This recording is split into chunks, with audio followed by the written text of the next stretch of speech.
Hello and welcome to another exciting episode of Token Games Podcast. I'm your host and sometimes referee, Zach Stad Pearson, and today we're joined by the Bebe to end all Bebes, even though this motherfucker is taller than everybody, Corey Troy. I'm no baby. Crispin Freeman looking motherfucker. We're also joined today by the officer who made sure that the nominees for the Game Awards got critiqued. They got critiqued so hard their ass has caved in on itself. A one Officer 9001. Hey, how you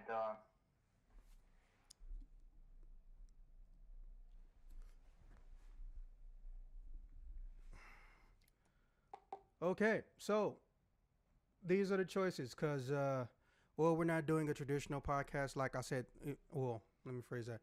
We're not doing a subjectivity podcast so much as a critique of an award show, which, that's not too common, or at least not common when it comes to video games.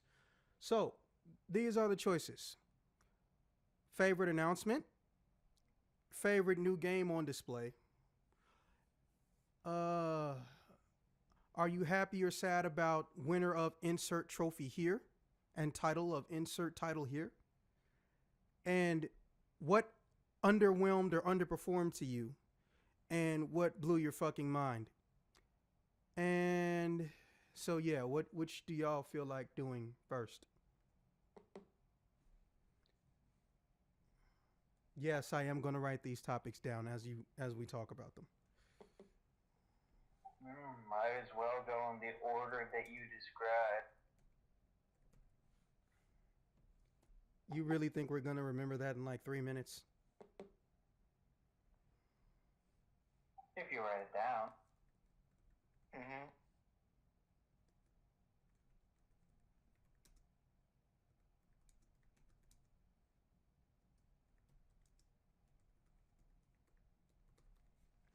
No one saw it coming. No one actually saw it coming.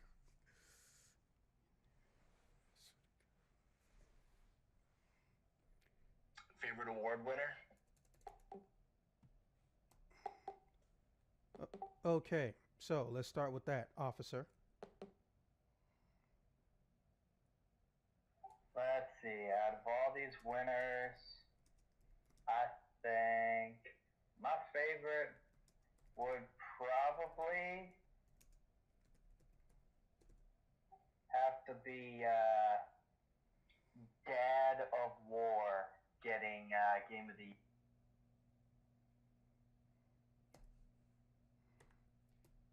You cut yourself off a little bit, but we know what you were trying to say.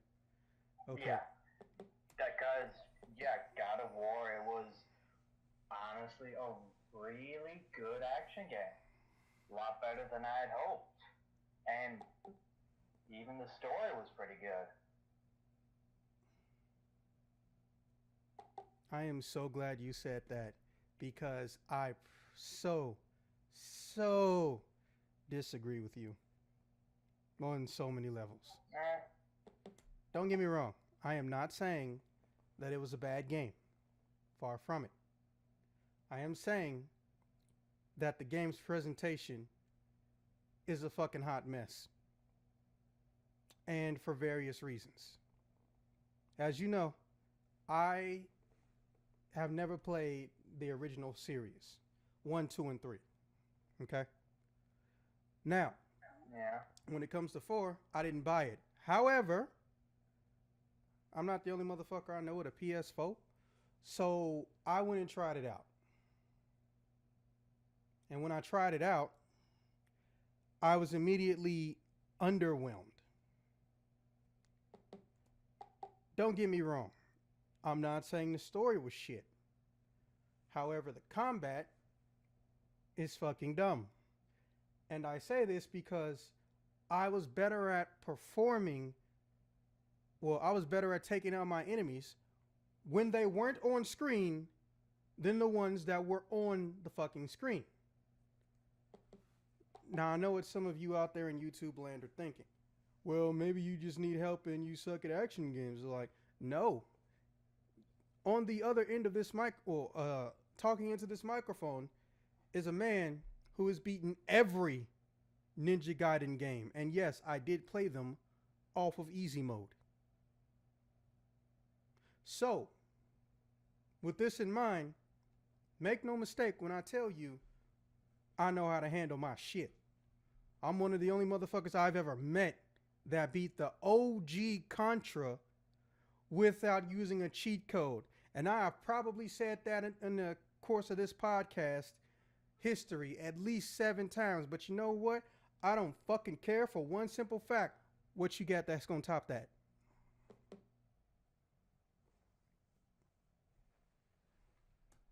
That's what I thought. Now, we may get into a little bit of spoiler territory. So, Corey, if you haven't played it and you have issues with these spoilers, say something now. I love the game. Go on. Okay, so when you get the Blades of Chaos, which for some reason Fire is gone with, and if memory serves, that wasn't even a fucking explanation. The first thing you find out is that they actually make fights go a lot easier. For the simple fact that they're like literally the only range weapon that's as fast as that. With the axe, you gotta treat it like a fucking boomerang. So that means you can't really do continuous damage as much as a one-shotter. The combat's color coded. Yeah, that shit was so dumb. I mean, like, are you serious right now? Like, no. I understand what you're saying. It was just the fact that the more I played the game, the less difficulty I came across. There was a point where I had more issues with stage hazards and climbing bullshit puzzles and stuff like that, like in a Tomb Raider, than I did actual enemies, in-game enemies.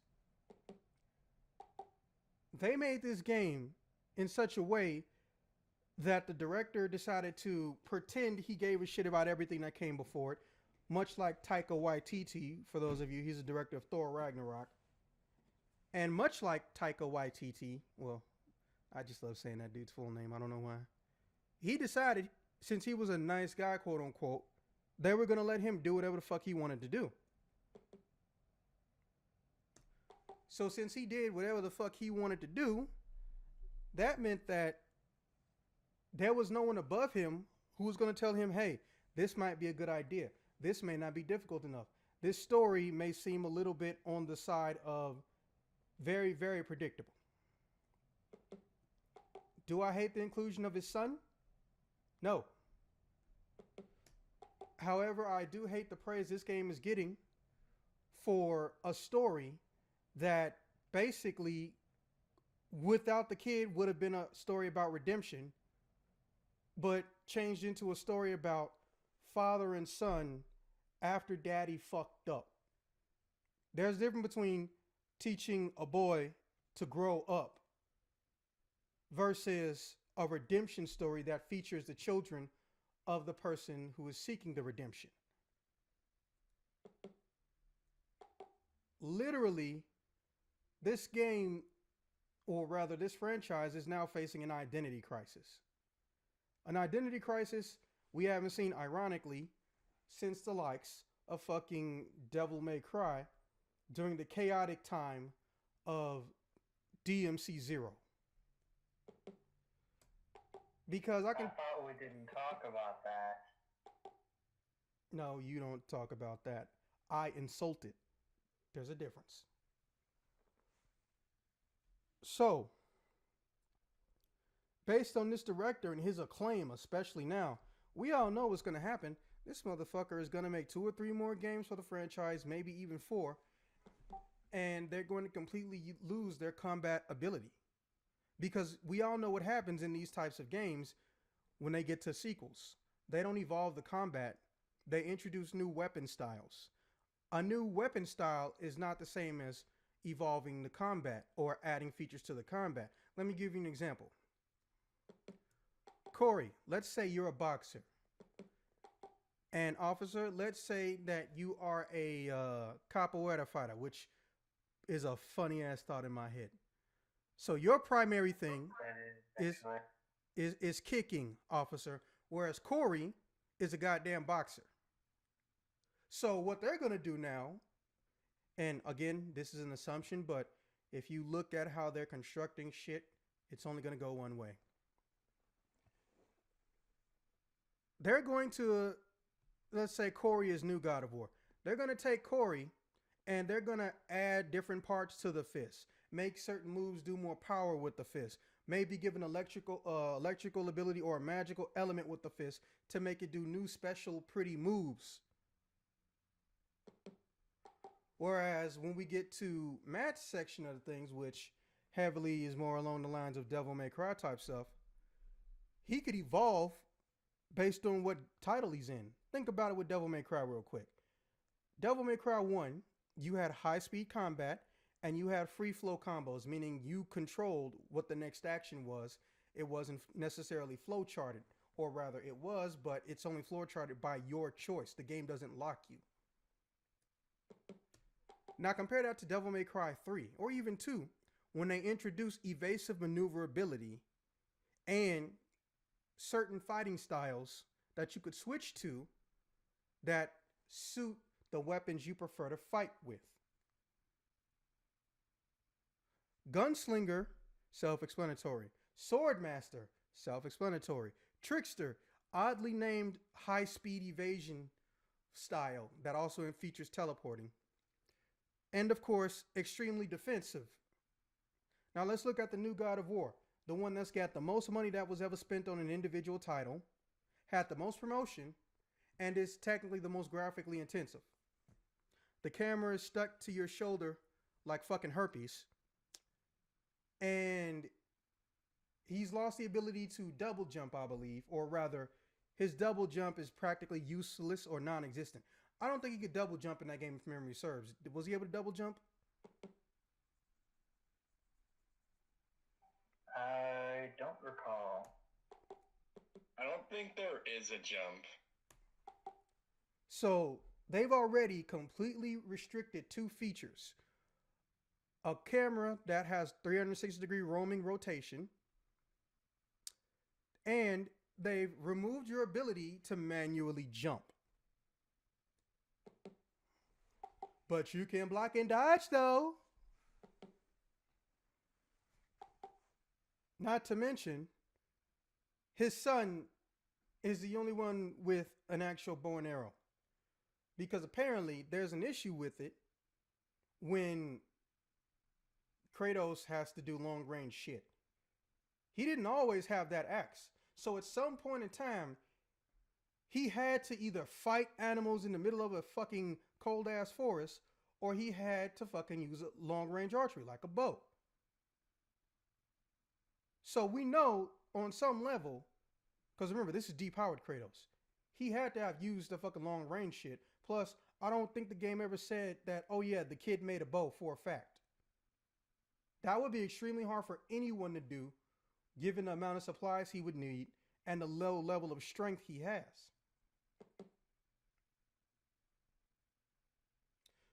So, when you tell me it's a different play style, that doesn't bother me.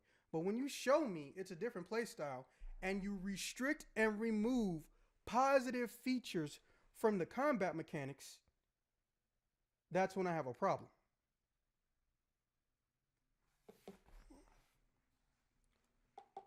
So, yeah. That being said, Corey, what's your favorite award winner? God of War, getting Game of the Year. Okay, well, cool. That saves me time. I ain't gotta fucking repeat myself. Now,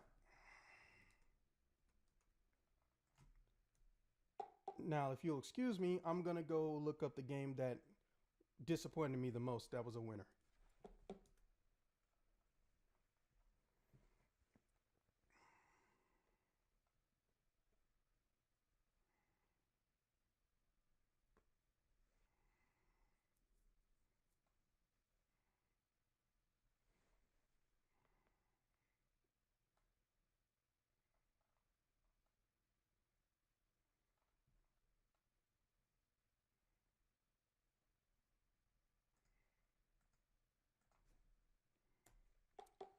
Celeste, winner of the best independent game title. Now, first off, let me just call off the other competitive nominees.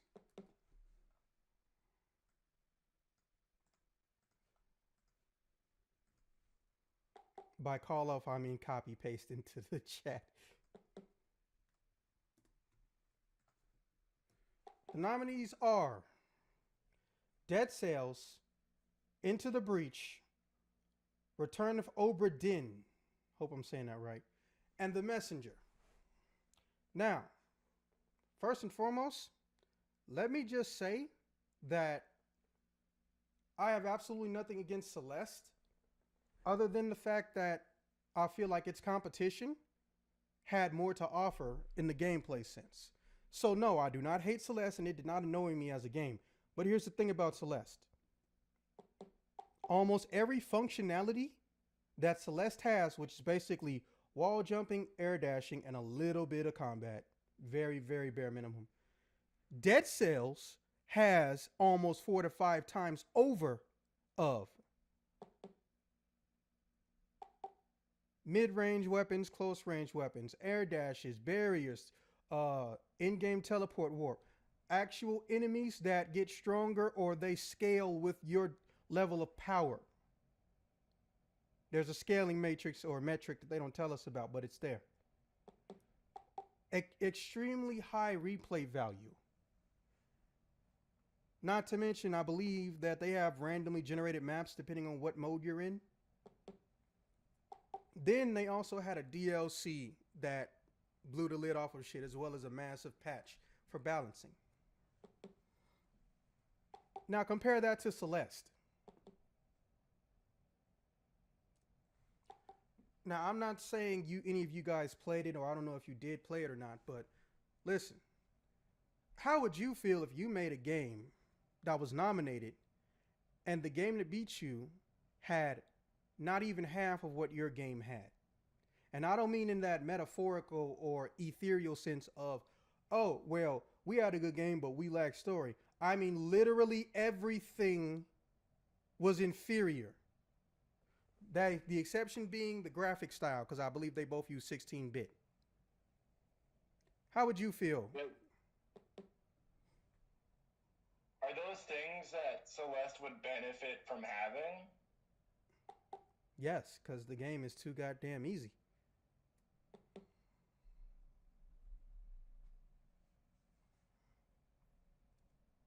And you say this is your favorite winner with Celeste winning? No, I said that's the one that was most disappointing to me. I don't have a favorite winner. Wow. Because the games I wanted to win, which we might even get into that later, weren't even fucking nominated, even though they critically outperformed some of the games in the same categories.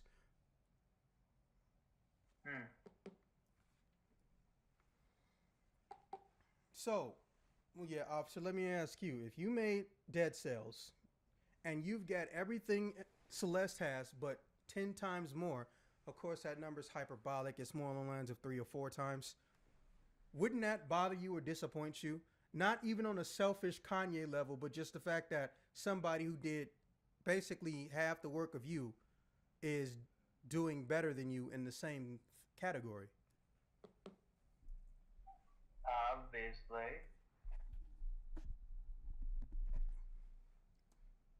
Hey, at least if I was the one who actually made it. Okay, now what about you, Corey?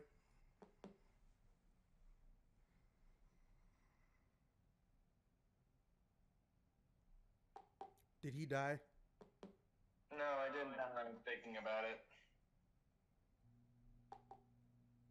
Don't get me wrong, there's nothing with being a good sport, but we're just talking about reality. You work at a job, another guy works at a job, and you outperform this motherfucker, but he gets promoted before you for no given reason with no explanation. Wouldn't that bother you? Oh, no, that's happened at my workplace. I've seen that before. I mean, I like Dead Cells more. That's me. But I guess maybe, they saw something more in Celeste.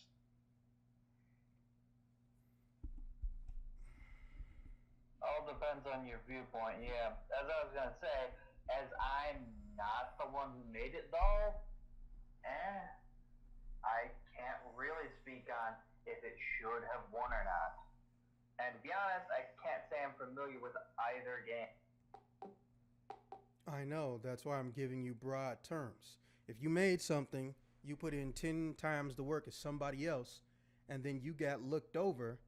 You may think you put in that more effort than No, them, no, I'm but not giving. maybe you did. No, it's a hypothetical. I'm saying you know for a fact you put in more effort, and then you get glossed over. How would you feel? Yeah, obviously you'd be pissed off, but I mean, I wouldn't blame. maybe at the same time you're looking at the other one with a.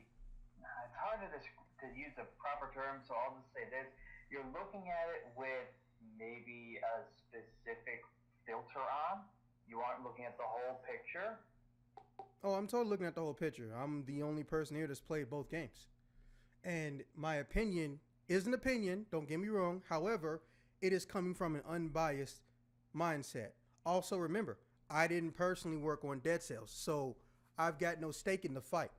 I'm just, again, being realistic and calling out what I see.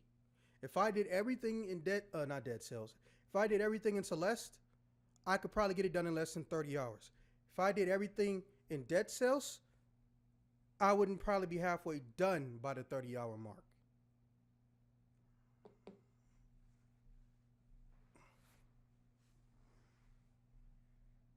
So yeah. Other thing I wonder about is who do they have voting on?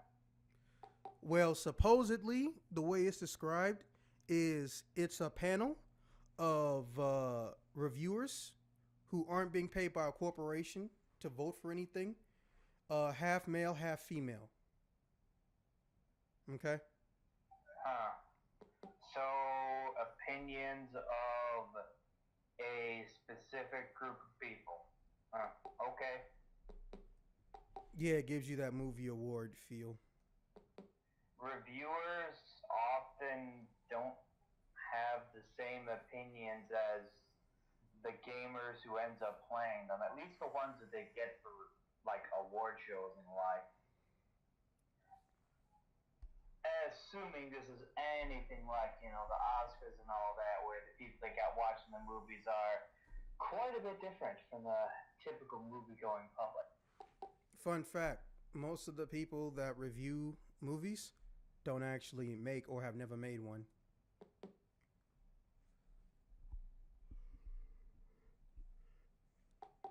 Okay, so moving right along. What was the favorite new game or new game announcement that you saw there, Corey? Joker, Persona 5, and the DMC 5 demo.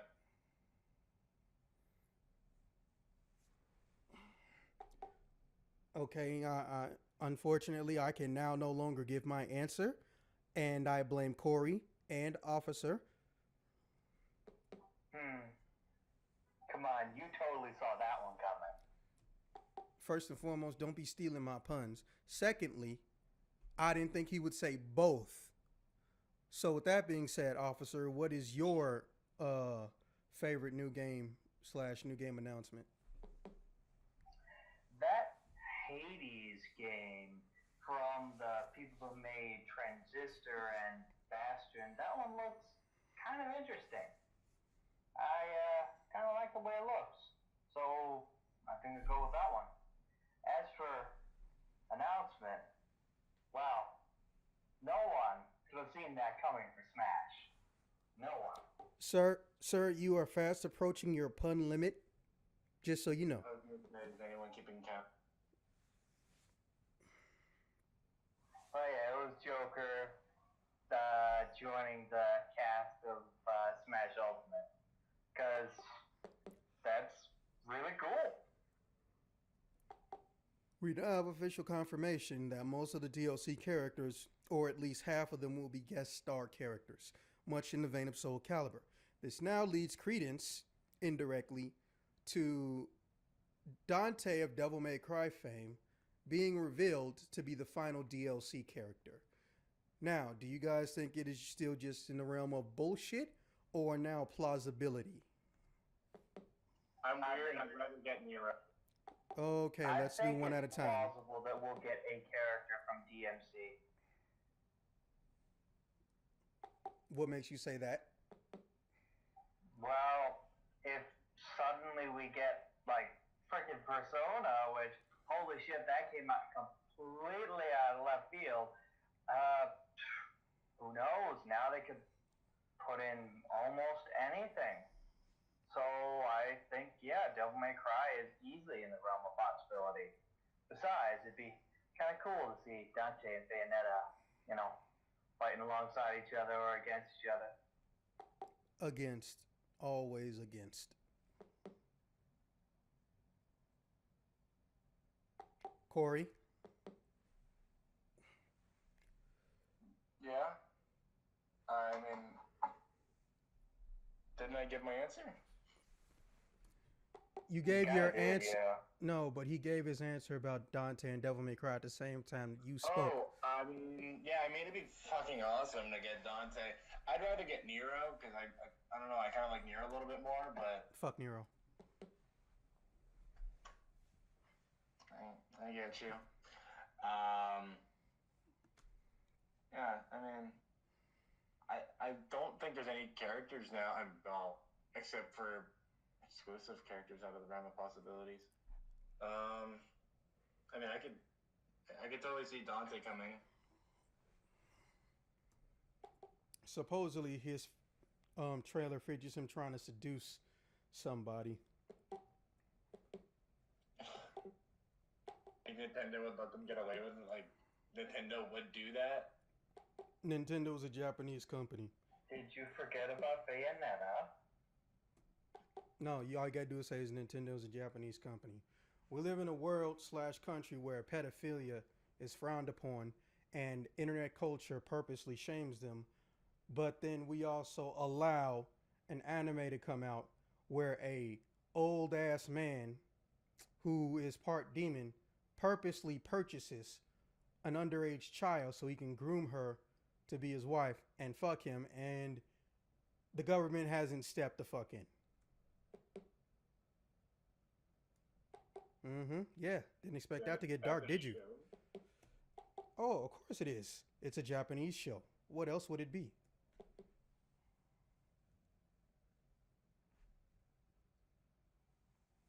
Yikes. Reminder for all you asshole pedos out there. Grooming, still a felony.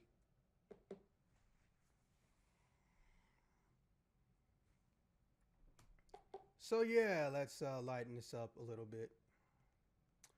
As far as I'm concerned, my favorite announcement, besides the ones that were mentioned, is proof positive Marvel Ultimate Alliance is revived. And also features them sexy ass, exy ass men. They had Wolverine in the trailer. You can't just show off Wolverine and expect a nigga not to go crazy. It's goddamn Wolverine. Not X-23, not Honey Badger, not Sabretooth Wolverine. Wolverine.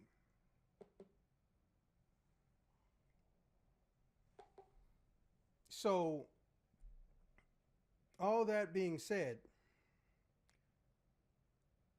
what I did found weird though, why is this shit only on Switch? You might find out that's a tad bit weird. Nintendo probably paid for it. Refresh my memory. Who's producing that game? It's not Square Enix, right? Or is it? No. I'm gonna try to Google it real quick.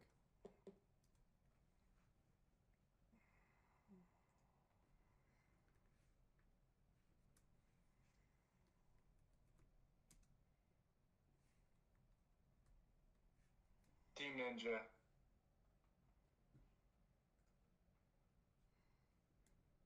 Are you shitting me? It's Team Ninja. The Ninja Gaiden makers and Dead or Alive are making Marvel games. I don't know how to feel about that. That could be interesting. I mean, you say that now, but what if they, fuck up? Interesting is a neutral word. It could mean awful. It could mean decent. I wasn't debating definitions. I was just saying, buyer beware. It could be Obviously. a fucking mess. But yeah, that's it for me. I would have liked to see the Square Enix game that they have the license to make with the Avengers and shit, but I think that they literally are basing it off of the upcoming Avengers and the last Avengers movie. So because of that, that's why we haven't dealt with anything or they haven't made an announcement because their game could potentially spoil shit in the movie.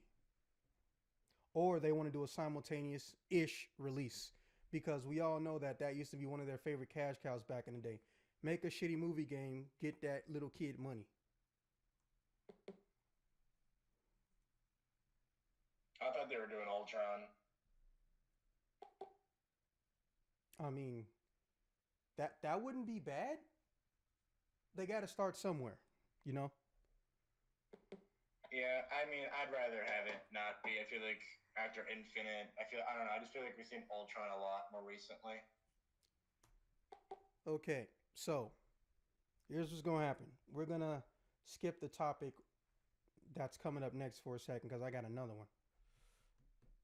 What games do you feel like should have been nominated or shouldn't have gotten a nomination? It's okay to not have an answer, Corey. Spider-Man. Spider-Man should have won something. Thank you. Officer. Let's see here. I got a few of these. Should have seen that coming. Personally, I don't think Monster Hunter World should have won Best Role-Playing Game. Thank you. I like Octopath Traveler a bit more. And that or Dragon Quest 11. And I'm kind of boring iffy ass on shit. Dragon Quest 11. It was okay, but It was boring as fuck. nothing Don't super lie. stout. No, I thought it was alright, just not worthy of winning. Let's see here. Best ongoing game. Why is No Man's Sky in there? They knew it was never going to win. It keeps getting rewarded. I mean, it was one of the biggest disappointments after it came out. People are still. Motherfucker, it still is.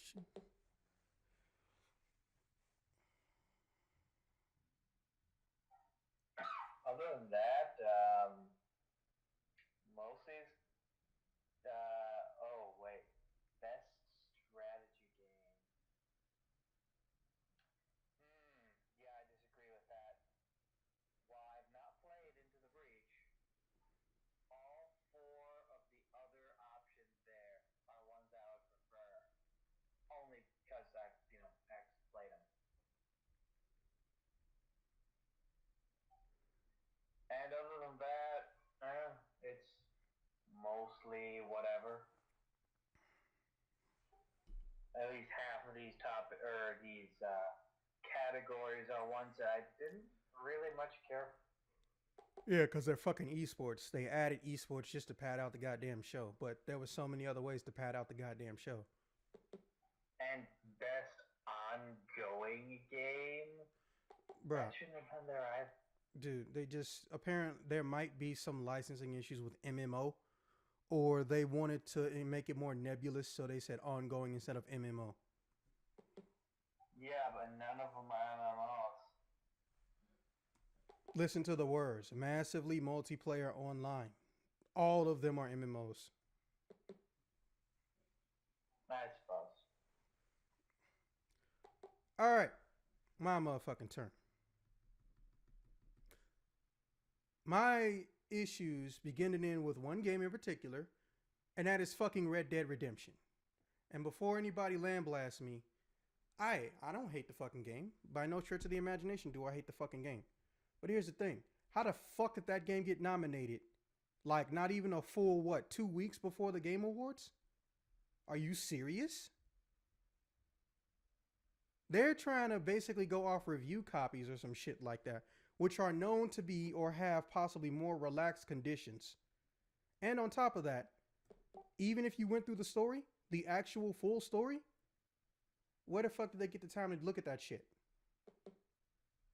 Like, seriously.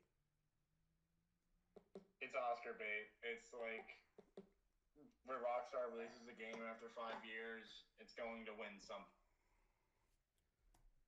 It just aggravates me because that shit didn't have enough time in the oven. There were probably no more reviewers. No, wait, no, this is a Rockstar game. Let me not even say that stupid ass shit. But my whole point is that there wasn't enough people around. Not to mention, remember, this isn't a public voting pool. So for all we know, these guys could have been waiting around for this game and didn't play half of the other possible nominees. Which is one I'm pissed didn't get anything or even nominated. Fucking Nier Automata.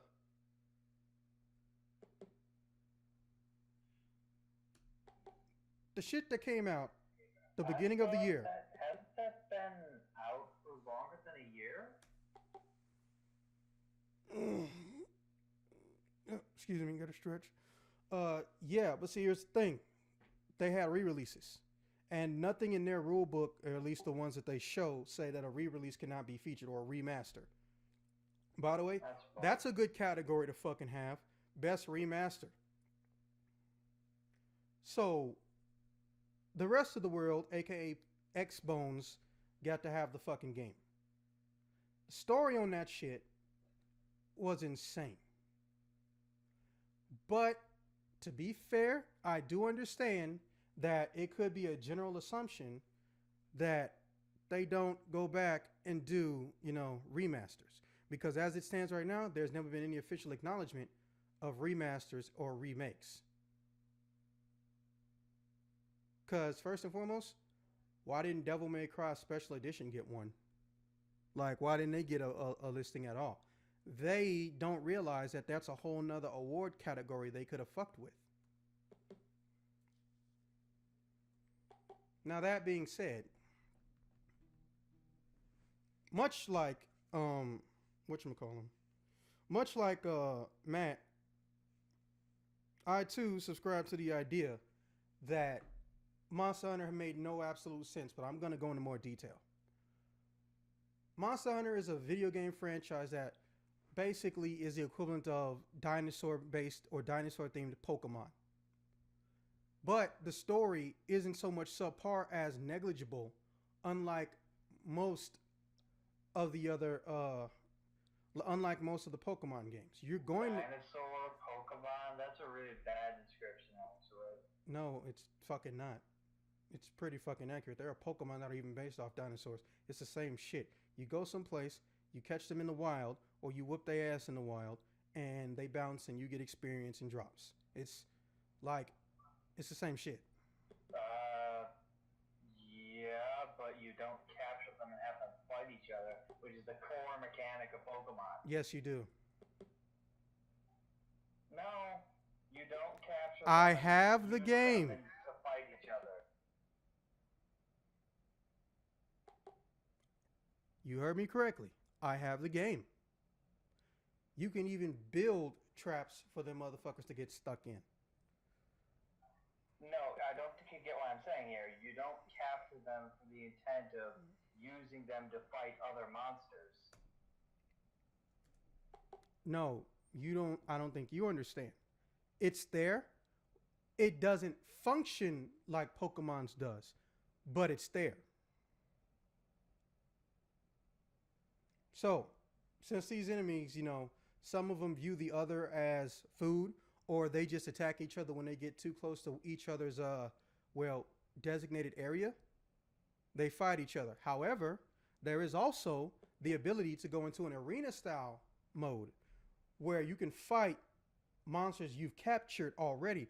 Or, if it's like, a special DLC type things, they actually have it set up to where multiple monsters will show up in that little arena at different times or immediately after you re-beat the shit out of one of the ones you previously captured. Like I said, it doesn't function like Pokemon's, but it's there. So, you know, also, that's not coming from a place of negativity for the record. I know you don't have the game. But, see, here's the thing. Their story is so negligible that they force players to actually play it because they didn't have to. They put on something called the Hunter rank. In order to complete the game, or rather go through all the areas, you have to level up your Hunter rank to, I believe, about 65. But see, here's the thing. Almost all the cutscenes are known for being skipped because most of it is just talking. And when I say talking, I mean talking in the sense that they give you a small level of exposition about how to get to a new area or why you need to go to a new area. And that's usually it. Literally.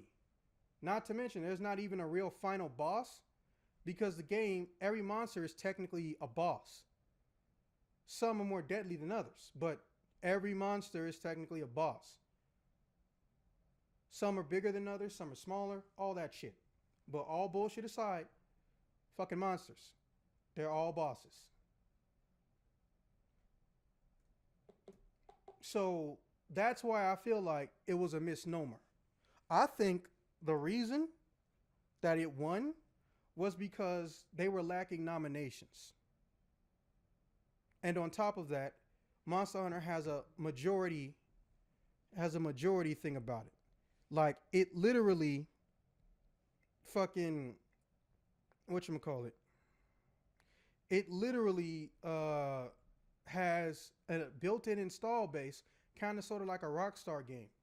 So it doesn't matter who you are, what you are. If you have a PS1 you like Monster Hunter, you're going to get the game. You already have an addiction or you're going to develop one. So because of that, it could probably get more nomination ballots than anything the fuck else. Also, if you look at the brackets for how they do these nominations, I think there's a legitimate cutoff point. But again, that falls in the category of speculation. And, the fact that there's a lot of rollover between an adventure game and an RPG, so that line's a little bit blurred sometimes. Like, what do you call Tomb Raider at this point? So, I understand it, but at the same time, fuck, I really can't think of who should have won.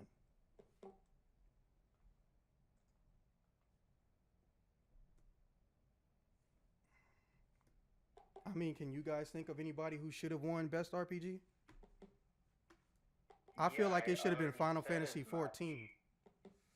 I thought Octopath Traveler, out of the choices there, should have won.